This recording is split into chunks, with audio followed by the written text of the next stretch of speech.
uma relação meio de igual para igual, de diabo para diabo, como aqueles amigos que, quando se encontram, se tratam aos palavrões, mas ninguém, de fato, tem superioridade sobre ninguém.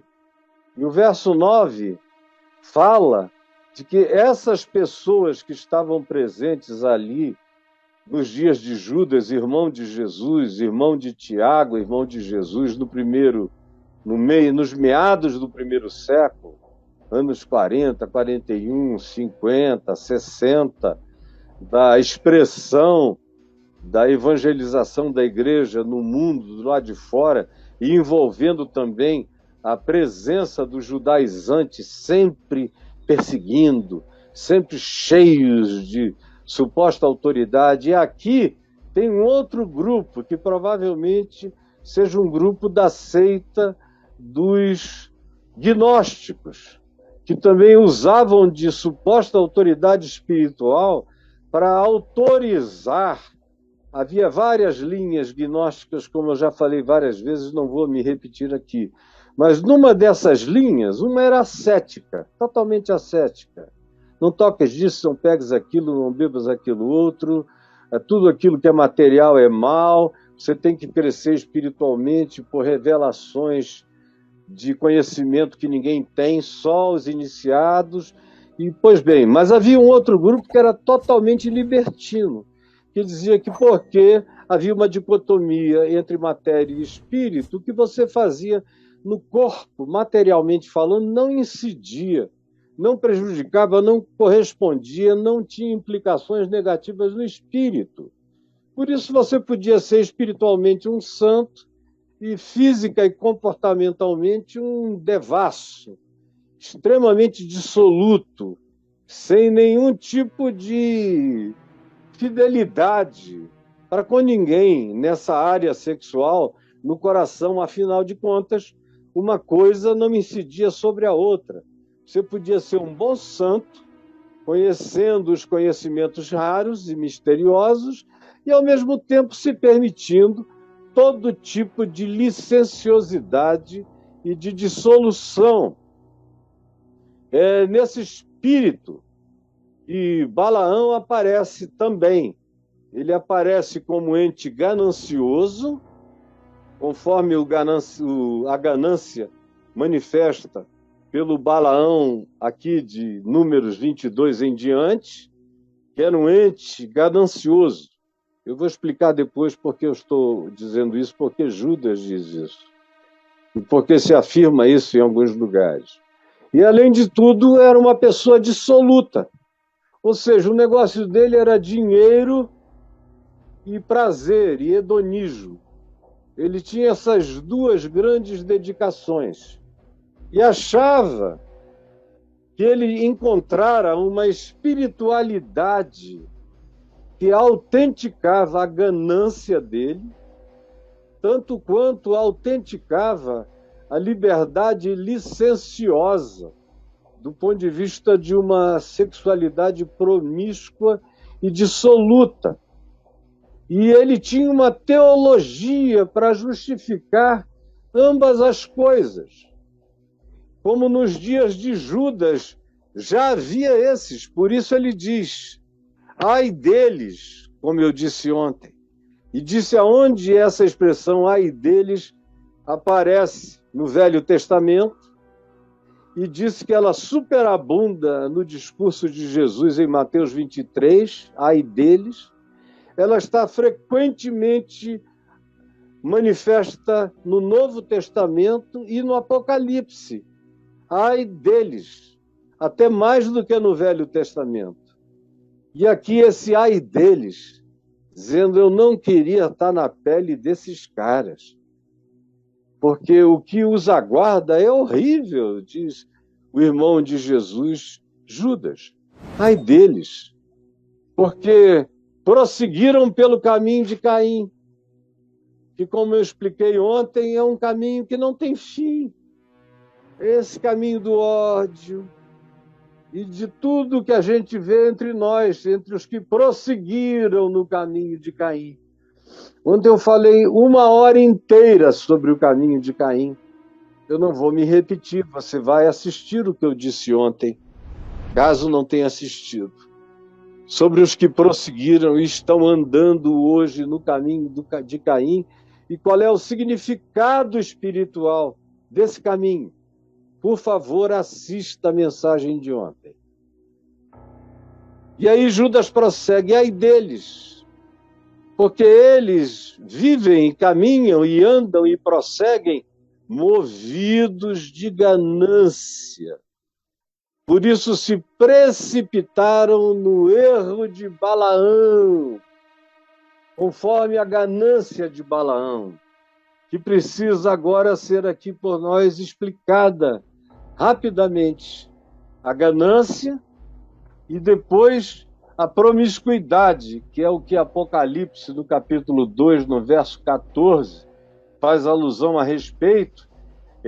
A ênfase no Apocalipse tem a ver com essa promiscuidade, com essa teologia licenciosa, onde se diz que você pode ser, espiritualmente falando, um ser fantástico, na mesma medida em que você pode ser absolutamente promíscuo, e Deus não está nem aí, porque uma coisa não conversa, não dialoga com a outra. Bom, começando com a ganância, primeiro, o contexto da vida desse homem. Ele morava na região da Mesopotâmia, uma região distante dessa para a qual ele é chamado. Não distante hoje em dia, porque era um voo do Irã, ou no máximo do Iraque, mas daquela região Irã-Iraque, e não muito distante de avião, para quem quer ir hoje à Jordânia, a Amã. Amã não está distante da região onde as coisas bíblicas relacionadas a Balaão, a Balaque e a Israel aconteceram. Balaão, portanto, era esse mágico, bruxo, mago, mas que falava o nome do Senhor, Deus de Israel. Ele tinha familiaridade com o que acontecia em Israel, com os milagres do Deus de Israel. Ele tinha ficado impressionado. Ele tinha chegado à conclusão, por ele próprio, que não havia nenhuma divindade com o poder do Senhor, que é como ele chama o Deus de Israel, o Senhor.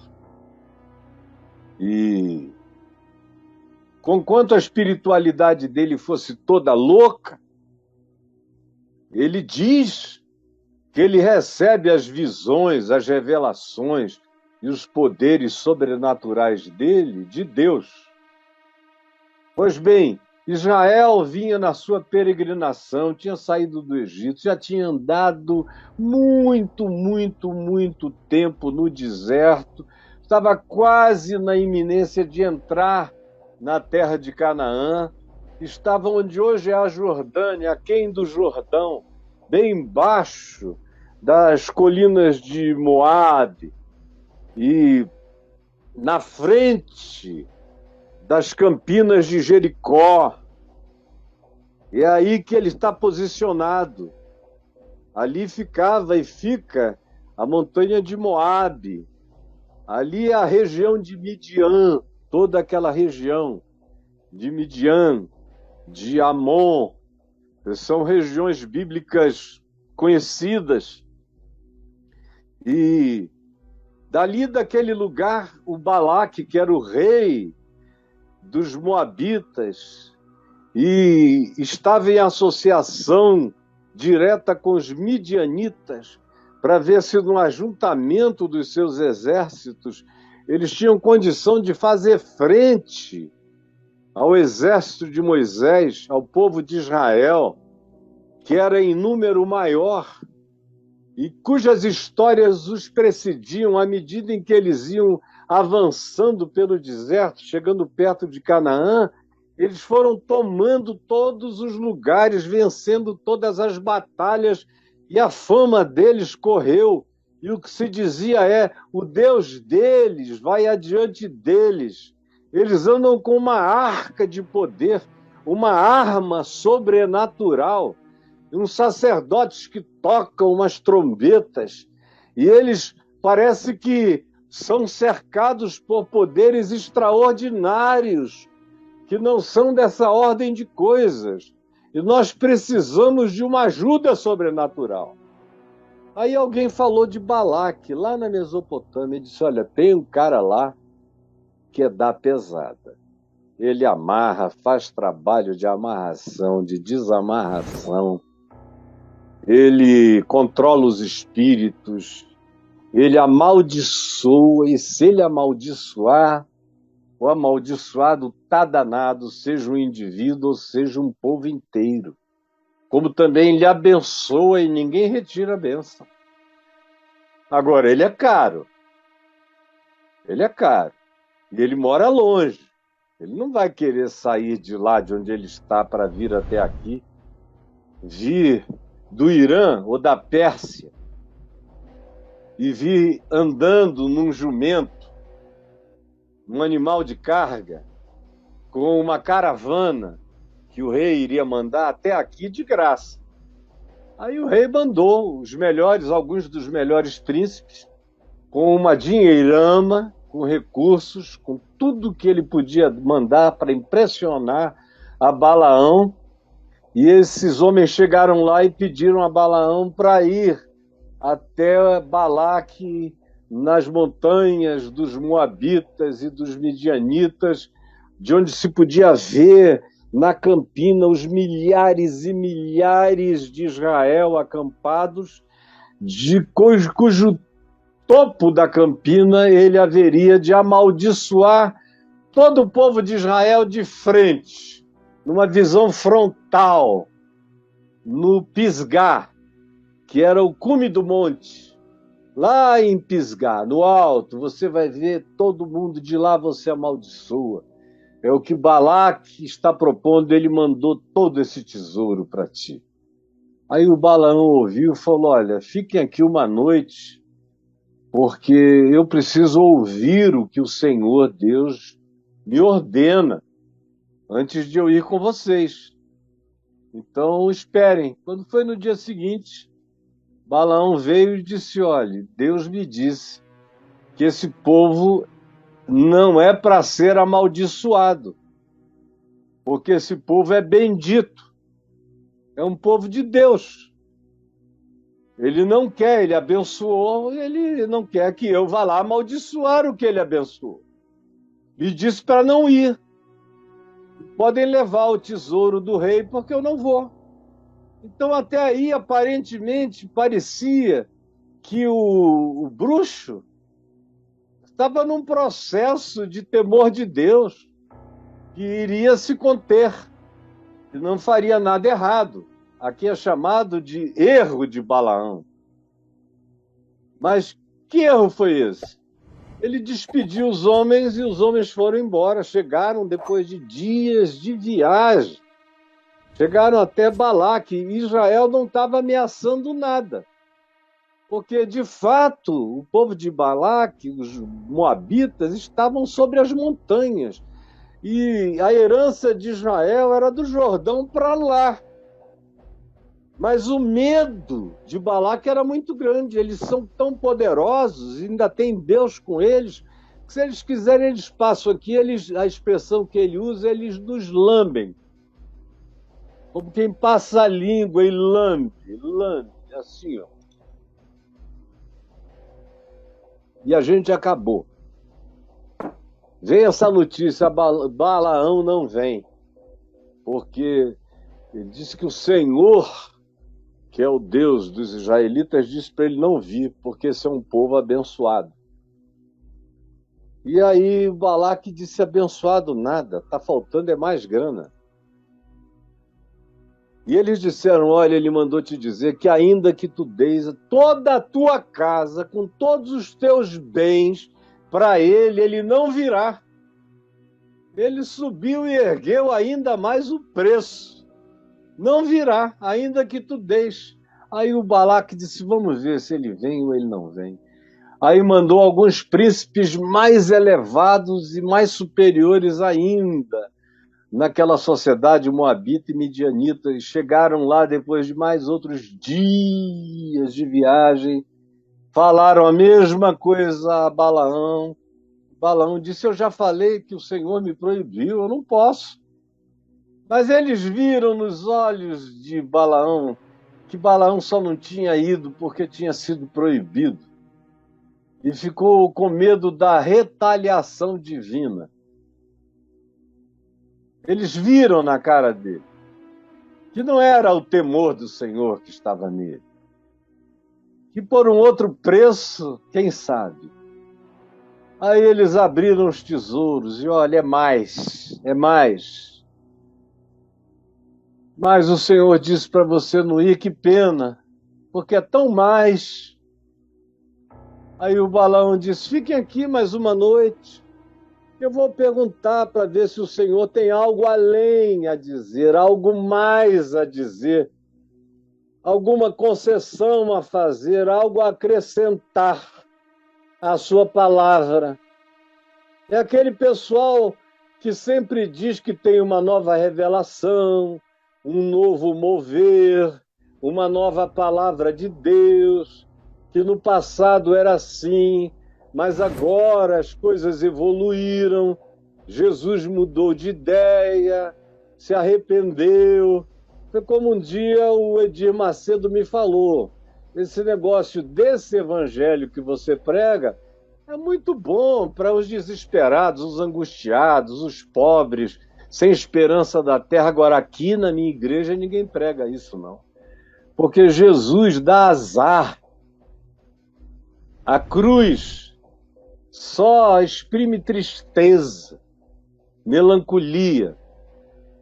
E a mensagem da graça não estimula ninguém a fazer negócio com Deus e adiantar e botar grana no altar e fazer sacrifício. Então aqui, o nome de Jesus é só lá na porta, da porta para dentro, é Moisés, é Abraão, é Balaão, é seja lá quem seja, são todos os seres do Velho Testamento os que fizeram barganha, ensinaram barganha, são os que ajudam a gente a ficar ricos do jeito que nós estamos.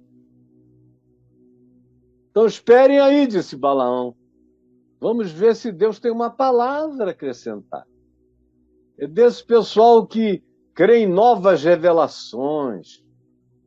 E Deus está dizendo coisas contrariamente àquelas que ele ensinou para todas as gerações. Como se o caráter de Deus tivesse mudado. E aí ele diz, fiquem aí. E à noite, ele buscou a Deus e Deus veio a ele, e foi sucinto. Falou, vai com esses homens. Esse vai com esses homens já era uma palavra que ele dizia, como quem afirmava, é o que tu estás querendo desde o início. E tu vens aqui me perguntar se eu mudei de ideia? Se eu, o Senhor, mudei de ideia? Eles só voltaram porque viram que os teus olhos estavam tristes, porque a tua ganância não foi realizada por causa do teu medo, do teu temor, da minha ira em relação à tua desobediência, se tu fosses amaldiçoar meu povo, mas tu ficaste coçando. Então, o que eu tenho a te dizer agora é vai. E Balaão pegou aquela palavra, que era uma ironia, que era um sarcasmo divino, para um falso profeta, para um paranormal, que vivia de paranormalidades e não da revelação de Deus, que tinha prazer em fazer as coisas do seu próprio poder, ou das suas próprias capacidades, ou da sua própria paranormalidade. Mas agora, como Israel estava envolvido como um protagonista do processo, ele se via da obrigação de consultar o Senhor. E o Senhor já tinha dito não. Mas da segunda vez, o Senhor disse, vai. Não é isso que tu estás querendo? Vai. E ele foi. Com aquela dinheirama toda que ele recebeu, que era a herança dele, ele foi. E andou até que chegou lá. E Balaque o leva para a posição mais alta, para Pisgá. E ele olha lá de cima e vê aquela multidão de Israel a perder de vista na campina. E aí ele falou, prepara uns altares, uns carneiros, uns sacrifícios, porque eu vou falar com Deus, com o Senhor.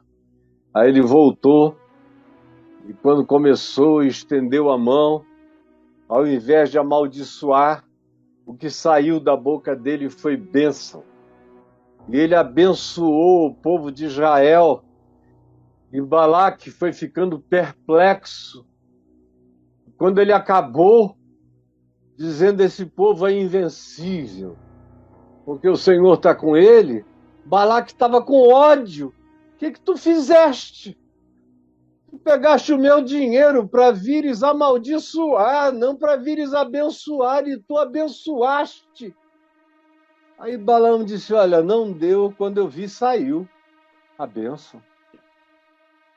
Mas prepara um outro altar num outro lugar. Aí o Balaque o levou para um lugar onde ele via só um canto do povo.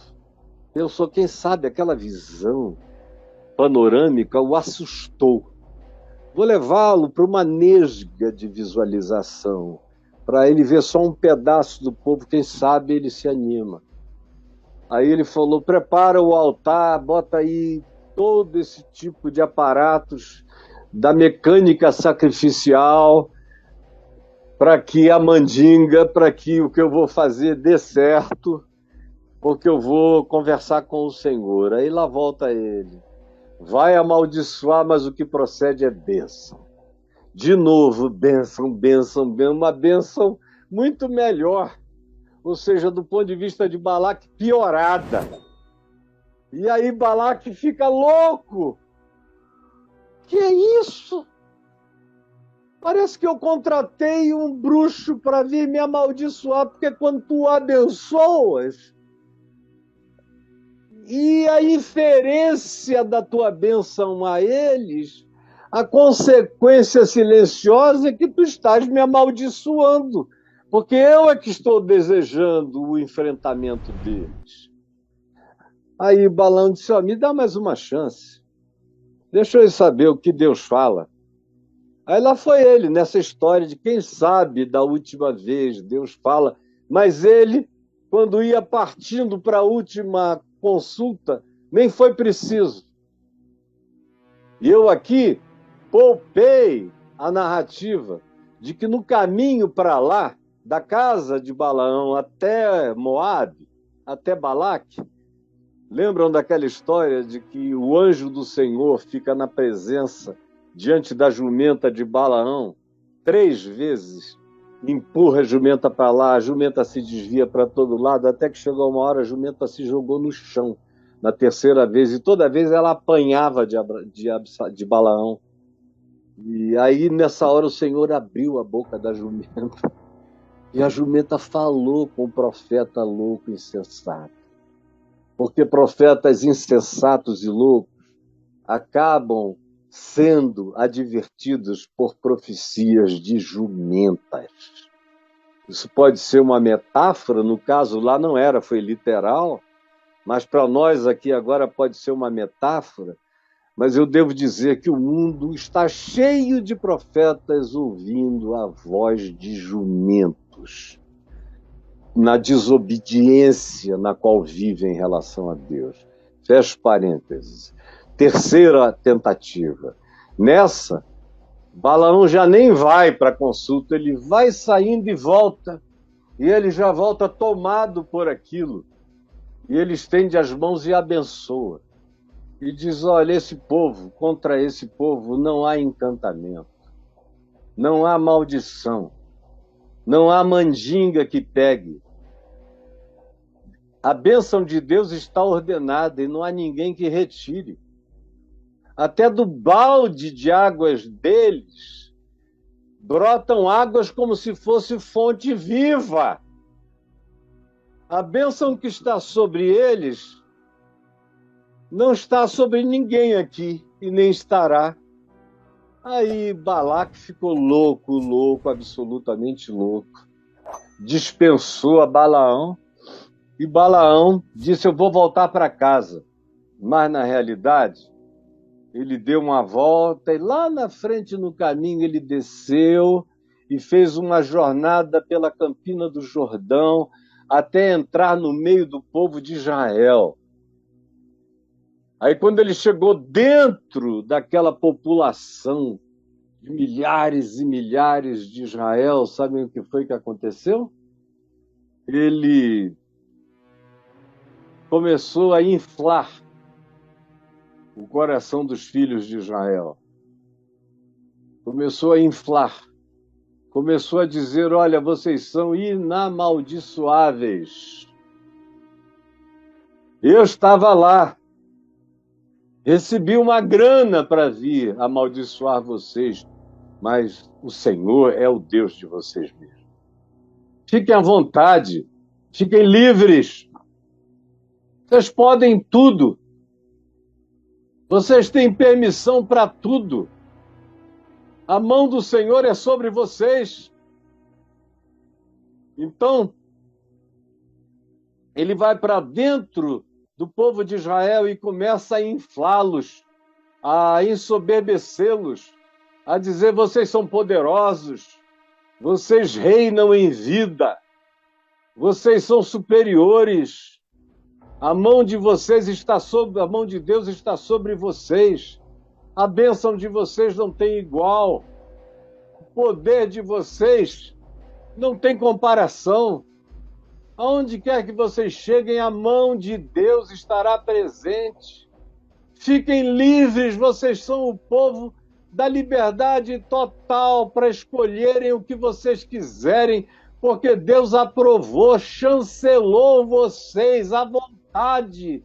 E aí a arrogância, a soberba, a atitude supremacista, a vaidade espiritual, a espiritualidade da perversidade, da autoglorificação tomou conta da alma de todos eles.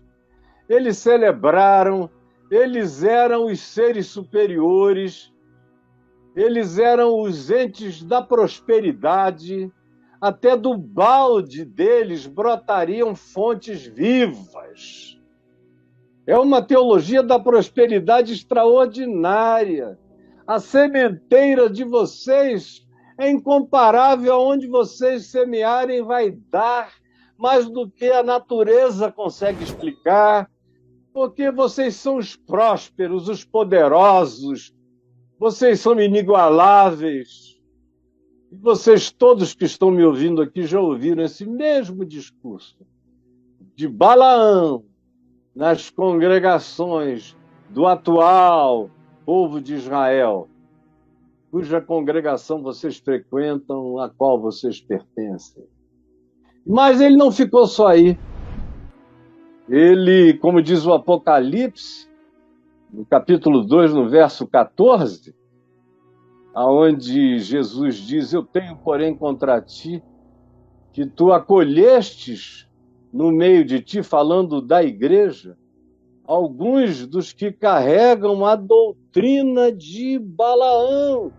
Está aqui em Apocalipse, no capítulo 2, no verso 14.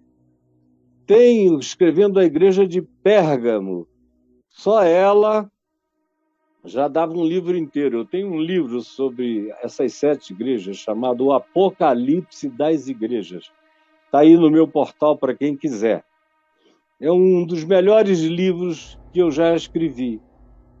E aqui ele diz a igreja em Pérgamo, que era uma igreja misturada, com um monte de Balaãozãozices, e disse: tenho, todavia, contra ti algumas coisas, pois que tens aí os que sustentam, mantêm a doutrina de Balaão, o ensino do Balaão. Vocês têm permissão para tudo. E também a doutrina da sensualidade, porque Balaão ensinava Balaque a armar ciladas diante dos filhos de Israel para comerem coisas sacrificadas aos ídolos e praticarem a prostituição. Chegou lá não apenas com teologia da prosperidade, mas com essa indução à prostituição, dizendo: olha, até as coisas que Moisés disse para vocês se separarem delas, o que eu ouvi de Deus é que vocês podem fazer o que vocês quiserem. Podem comer as comidas que as mulheres dos povos à volta trazem, e olhem só as mulheres, como essas mulheres midianitas, moabitas, amonitas, são mais gostosas do que as mulheres de Israel, são mais sensuais, elas são mais aparatadas, elas trazem um borogodó diferente. Não fiquem preocupados em só se unirem às filhas de Israel. Tudo é de vocês, peguem quem vocês quiserem indiscriminadamente. E aí eles se largaram e cometeram prostituição para todo lado, de modo que um Balaão tentando amaldiçoar de longe não tem nenhum efeito, mas um Balaão se tornando líder espiritual dentro, falando de dentro, doutrinando de dentro, pregando de dentro, anunciando a prosperidade como um significado inquebrantável vinculados a eles, e uma asseveração que garantia que o caminho deles era de prosperidade atrás de prosperidade, de vitória em vitória, não importando o que acontecesse nem quem eles fossem. E que eles podiam praticar tudo aquilo que os outros povos praticavam. E que eles podiam se tornar promíscuos e entregues à devassidão, à infidelidade, à traição, ao hedonismo, à variação promíscua, o quanto eles desejassem, porque, afinal de contas, eles eram cabeça e não eram cauda. É isso que é dito, eles são cabeça e não são cauda. A mesma coisa que disseram a vocês. E corromperam a vocês por dentro, como Balaão corrompeu Israel por dentro. Não foi como um satanista do lado de fora. Os satanistas são os menos perigosos, coitados. São quase inexpressivos. Quando eu vejo aí alguém dizer, olha só como o satanismo está crescendo, aí eu vejo uma igrejinha na Colômbia, uma outra caindo aos pedaços na Califórnia, só bobagem, outra na Inglaterra, onde eles até cantam e dão um dízimo. A igreja de Satanás. A verdadeira igreja de Satanás está aqui. Vocês frequentam essas comunidades de Satanás, essas igrejas de Balaão, com as doutrinas de Balaão, com a ganância de Balaão, e aprenderam a ganância de Balaão como espiritualidade. O que aconteceu é que a ganância de Balaão, sempre esperando uma palavra a mais que Deus desse, uma permissão para ele tomar posse, algum tipo de parêntese de Deus à sua própria revelação, dizendo, olha, para você é diferente. E tem gente, os próprios Balaões contemporâneos, eles até às vezes dizem para o povo que o povo não pode certas coisas, só eles, porque eles tiveram uma autorização especial dado ao trabalho tão superior que eles fazem, Deus deu a eles uma liberdade especial, de riqueza especial acima de todos e de promiscuidade, com certa bênção, de graça, de modo que Balaão pode continuar pregando no meio da sua promiscuidade, dissolução, porque ele ensina e não está acontecendo nada, é porque Deus não está punindo. E parece que os Balaões não entendem nunca nada. Aqui no Velho Testamento, ele acabou sendo morto, assassinado, por ordem de Moisés, por causa de toda a calamidade, toda a catástrofe, toda a maldição que ele trouxe ao povo de Israel, não como um bruxo satanista amaldiçoando da montanha, mas como uma espécie de pastor ordenado, andando no meio do povo, profetizando, fazendo milagres, encantamentos, impressionamentos, liberações, e as pessoas felizes com essa nova teologia que chegou da Mesopotâmia através desse profeta, de todas as concessões, de todas as permissividades, e assim foram amaldiçoados pela pressuposição de uma bênção sem caráter. Israel foi amaldiçoado quando creu em Balaão, que lhes trazia a pressuposição de uma bênção sem caráter, sem verdade, sem mandamento, sem santidade, sem temor e tremor de Deus, sem amor a Deus, sem consciência da própria vida, dispostos a jogarem para o alto 40 anos de tentativa de Moisés de ensinar a eles o caminho de um povo de Deus, e num instante, como sempre acontece, se bandearam para a loucura proposta, uma questão de semanas. Não foram anos, foram semanas. Um mês, 2, 3, eles eram já um outro povo, todo descaracterizado. Porque assim como foi com Israel, assim é com os Israéis contemporâneos, que tomam a cara daquilo que vocês chamam de igreja e que vão sendo alimentadas pela espiritualidade de Caim, do ódio, da liturgia, da estética, da espiritualidade da cara para fora, tudo que eu falei uma hora antes, em muito mais detalhes, o caminho de Caim, a espiritualidade de Balaão, que é essa teologia da prosperidade. Deus muda a sua palavra, quem sabe, para o seu servo receber as riquezas.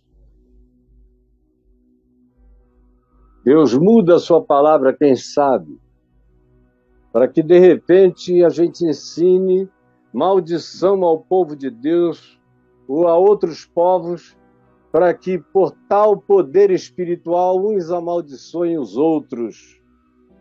E tenha mais poder quem fizer e oferecer a maior barganha, o maior sacrifício. E mais do que isso, uma vez que se verifique que o povo de Deus é povo de Deus, o próximo trabalho é dizer, então, a riqueza é para vocês. Tomem posse, não andem assim como peregrinos desprovidos, como forasteiros sem herança. Tomem posse. Reinem com Cristo em poder na terra. O reino desse mundo é vosso. E mais do que isso, todas as mulheres, todas as gostosas, quem tem essa bênção toda de Deus não tem que ficar se preocupando que a mulher é gostosa demais para ser sua, ou se é de outra cultura, ou se vai ensinar você a adorar outros deuses, ou se vai colocar você no caminho da idolatria, do engano, da confusão, da promiscuidade como estilo de vida. E depois de um tempo, vocês vão virar pasta. Isso aí não é, de fato, disse Balaão, o caso com vocês. Vocês não serão alterados. Vocês estão protegidos até da prática do pecado. Por isso, fiquem livres e fiquem à vontade. Como a gente vê hoje acontecendo. O cara é capaz de ser contra grupos LGBTQIA+, e ele até fala isso do púlpito, mas ele come as menininhas da igreja.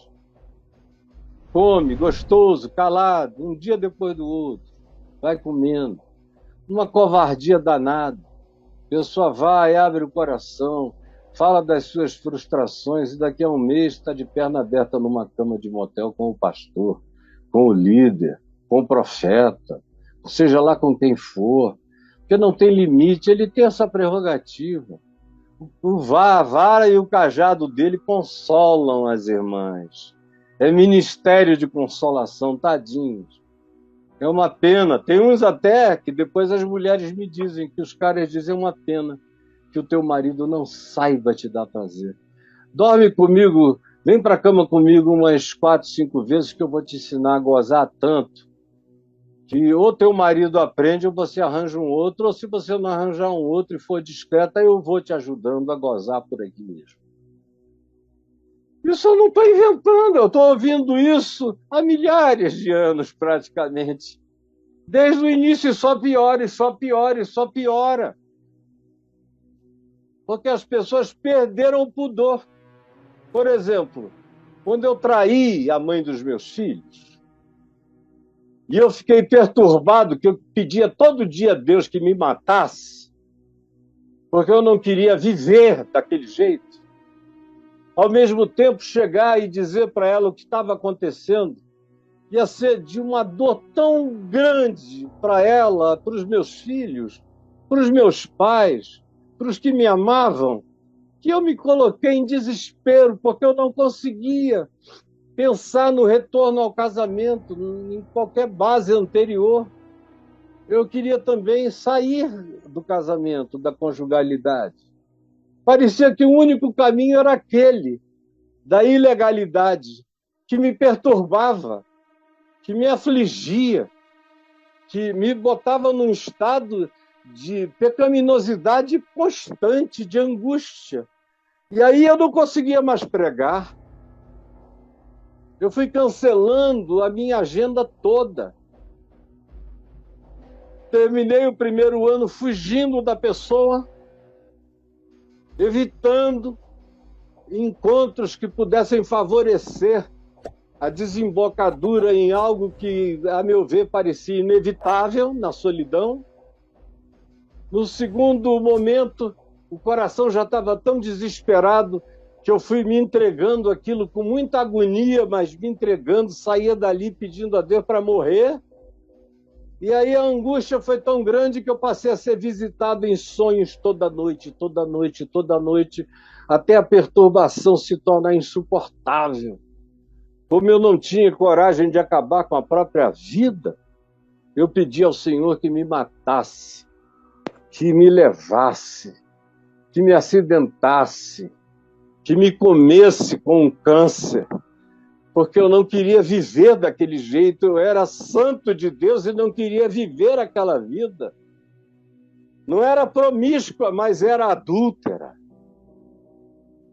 E eu não queria passar tempo naquilo porque eu tinha medo que o meu coração ficasse cauterizado, perdesse o temor do Senhor. E eu vivia angustiado e eu reconhecia a angústia como um milagre da manutenção do Espírito Santo, molestando o meu coração para a santidade em Deus. Até que chegou uma hora que eu disse, não, isso acaba aqui agora.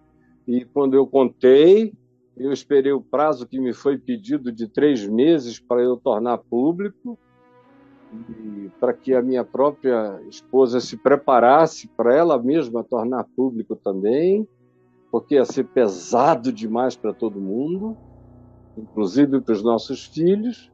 Esperei do fim de abril até o início de agosto, quando eu fiz uma carta, botei na internet, avisei a todo mundo e me desliguei de todas as instâncias evangélicas e cristãs no Brasil, na América Latina e no mundo inteiro, às quais eu estava ligado e às quais eu fazia parte como diretor, presidente, vice-presidente no Board of Directors, e me desvinculei de tudo e me tornei um cristão, vivendo a minha solitude, e fiquei quieto sem pregar 3 anos. Me desliguei da Igreja Presbiteriana do Brasil, não esperei que ela me chamasse, mandei logo um desligamento de tudo, a começar da Igreja Presbiteriana. Mas o que é que você vai fazer? Eu digo, sou da igreja, eu sou igreja, vou servir a Deus com a minha vida, como eu queria desde o início em Manaus. Eu nunca pedi para ser pastor. Eu sempre quis ser só quem eu sou. E fiz isso 3 anos. Foi só mais ou menos 3 anos e quase 6 meses depois foi que eu abri a boca para pregar pela primeira vez, no Café com Graça. E aí preguei, só pregava lá no início, depois é que eu fui aceitando convites para pregar na catedral, para pregar em alguns outros lugares, mas eu ia na minha discrição absoluta, com todo pudor, nunca ri do meu pecado, nunca o tratei como coisa de somenos, sempre trouxe toda a gravidade a respeito dele, a ponto de que tinha uma irmãzinha lá no Café com Graça, que era toda liberal, e dizia, meu pastorzinho, o senhor é neurótico demais, não se preocupe mais com isso, já está lavado no sangue de Jesus. Eu digo, olha, eu não estou falando isso por causa de Jesus, com Deus eu já estou resolvido antes de para vocês haver qualquer informação, eu já estou resolvido com Deus.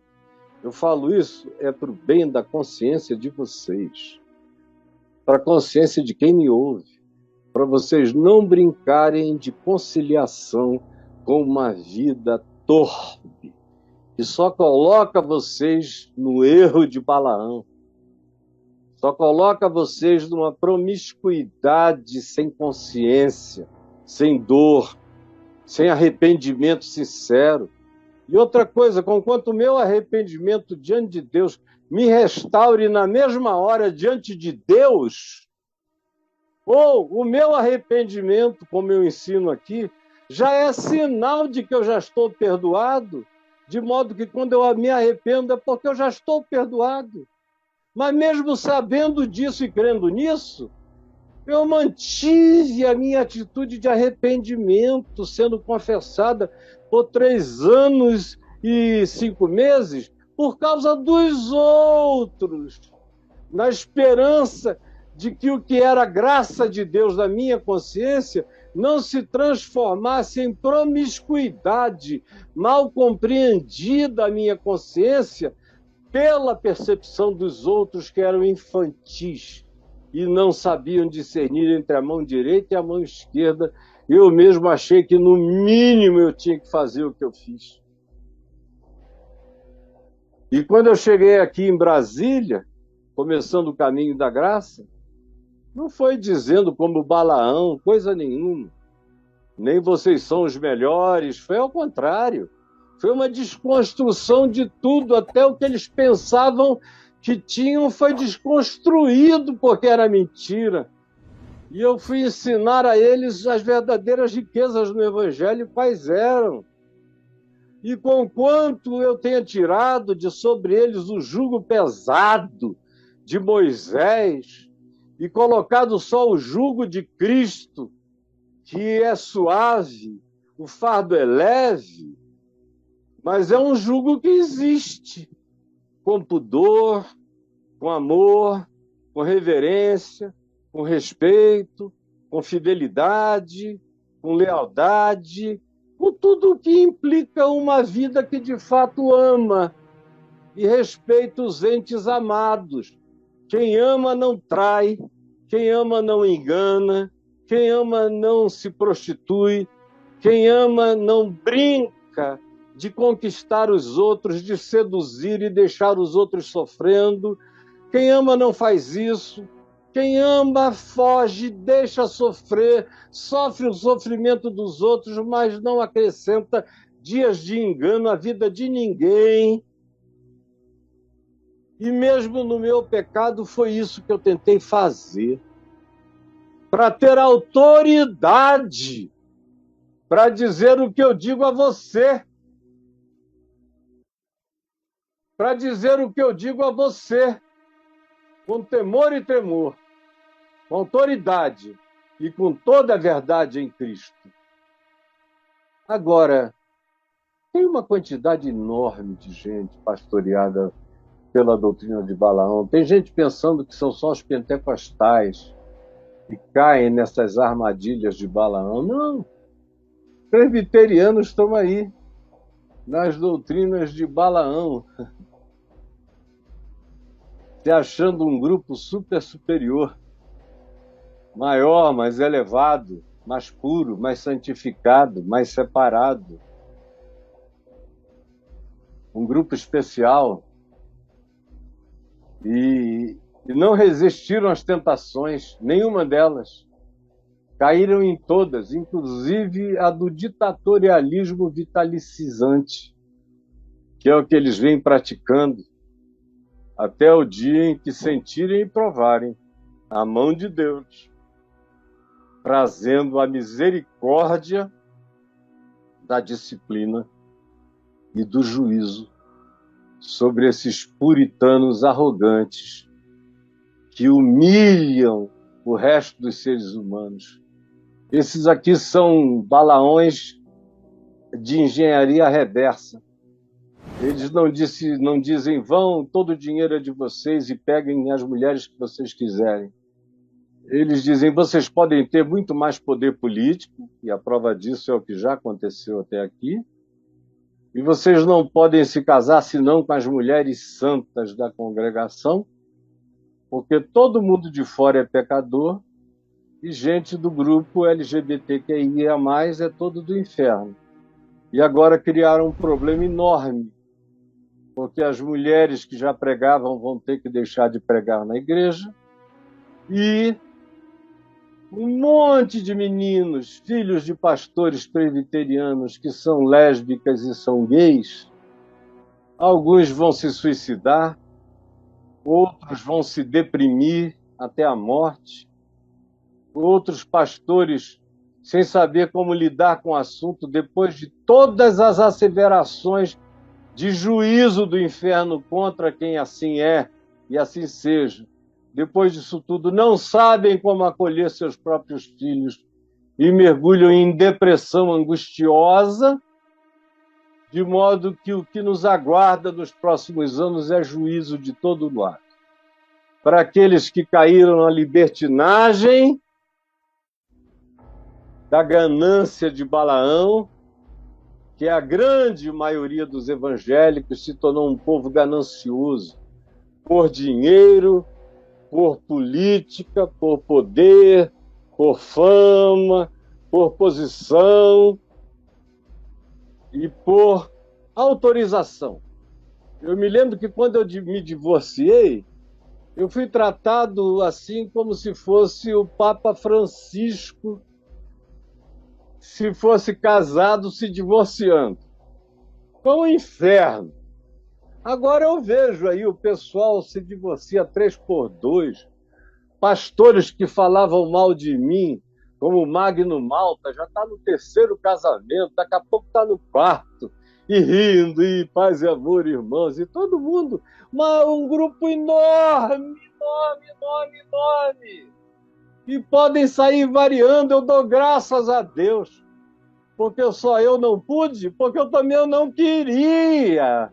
Eu não estou fazendo nada que me tenham proibido, eu só estou fazendo aquilo que meu coração ama ser e fazer. A minha obediência é fruto de alegria e de prazer, não de medo, de nenhuma natureza. É a santidade de Deus, é o amor de Cristo que me constrange, julgando eu isto. Ele morreu por mim e morreu por todos. Logo, eu já não estou aqui para viver para mim mesmo, mas viver para Ele, que por mim morreu e por mim ressuscitou. Esse é o significado da minha vida. Agora, vocês, meus amigos amados, frequentam congressos de Balaão, vão para igrejas de Balaão, vão para festivais de Balaão, vão para marchas de Balaão, dão dízimo para Balaão, fazem campanhas de Balaão, e a vida não tem critérios. Se você der a sua oferta, você comprou permissividade divina para fazer as trocas que você quiser, porque você é fiel no dízimo. Você pode ser infiel no caráter, em qualquer outra coisa. E aí vocês vão seguindo, andando, pastoreados pelos pastores da perdição, pelo reverendo Caim, das liturgias estéticas mortas, sem vida, sem culto, sem verdade, sem justificação pela fé, sem quebrantamento, sem humildade, cheios de hostilidade, de competição, de vaidade, de ter o outro como referência, de buscas e de guerras que se desenvolvem em ódios homicidas, em maus tratos, tudo aquilo que a gente vê no espírito do pastoreio de Caim entre nós. E também seguindo o pastoreio de Balaão entre nós. E não é preciso dizer que só a minoria não está, porque a maioria, infelizmente, embarcou e não percebe nem quem acolheu. Ficaram tão vaidosos de serem povo de Deus que se tornaram agora piores do que os povos à volta, como os profetas de Israel disseram. Vocês foram separados para ser um povo bom, mas vocês ficaram tão arrogantes, tão soberbos, que vocês se tornaram piores do que todos os povos ao redor de vocês. Fazem coisas tão terríveis que nem os mais alienados têm a ousadia de praticar, e vocês fazem em nome de Deus, criando sincretismos e conciliações, chamando o cristianismo, isso é uma outra coisa patética, cristianismo de religião de Deus. Deus não tem religião, Jesus não tem religião, Jesus nunca fundou o cristianismo. Aí eu vejo algumas pessoas, uma ousadia supostamente profética, dizendo a igreja está assim porque ela esqueceu o que é o verdadeiro cristianismo. Eu digo, meu Deus, onde é que existe esse tal de verdadeiro cristianismo que ele nunca apareceu na história? Nunca. Nem antes dele ser criado no século IV por Constantino, nem antes, o que havia antes, que era o Evangelho, nem o Evangelho entre Jesus e os apóstolos e Constantino ofereceu uma era áurea. Sempre teve seitas, grupos adversos, contrários. Você vê Paulo sendo esfolado de lá para cá. Pedro, é contraditório aqui e ali, para todo lado, nem mesmo na igreja primitiva, assim chamada, ou a igreja dos primeiros pais, você encontrou esse tempo áureo.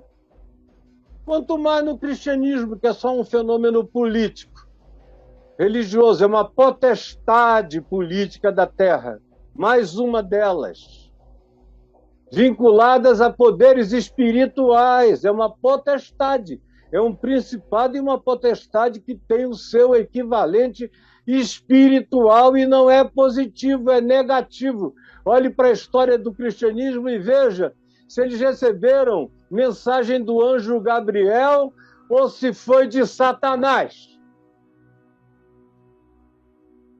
Me responda. Foi mensagem do Espírito Santo ou mensagem de demônios? Como Paulo disse, receberão nos últimos dias ensinos de demônios. Vocês estão pensando que isso é brincadeira, que para o ensino ser de demônio tem que vir de um grupo caracterizado de uma coisa que vocês apelidaram de demoníaca, sem nem entender os valores antropológicos do vestuário, nem do rito? Vocês estão pensando que isso é que é diabo? Os diabos são vocês. Não entenderam ainda? Que vocês se tornaram os piores diabos, por exemplo, do Brasil. Piores diabos do Ocidente. Podem me crucificar. Eu vou morrer dizendo essa verdade até o último dia da minha vida, a menos que haja conversão. Se não houver conversão, é todo mundo filho da doutrina de Balaão. Jesus, por favor, abre o nosso entendimento, abre o nosso coração, abre os nossos olhos, abre a nossa compreensão, dá-nos um espírito quebrantado, ajuda-nos a entender que o Evangelho ainda está por ser vivido, ainda está por ser praticado, ainda está por ser manifestado numa geração coerente que não existiu até o dia de hoje. A gente tem lampejos de sinceridade, mas quase sempre radicalizada, quase sempre fanatizada. Quando a sinceridade é no meio de tanta ignorância, eu te peço que ainda haja uma geração lúcida e santa, e comprometida com o Evangelho puro e simples de Jesus, e tão somente de Jesus. Que o Espírito Santo realize aquilo que homem nenhum pode fazer, e que não é determinado por preceito, nem por dogma, nem por doutrina, nem por decisão exterior, mas por um quebrantamento do coração que se entrega sem reservas e que diz: Senhor, eu sou teu. Cumpra-se em mim a tua vontade. Em nome de Jesus. Amém e amém.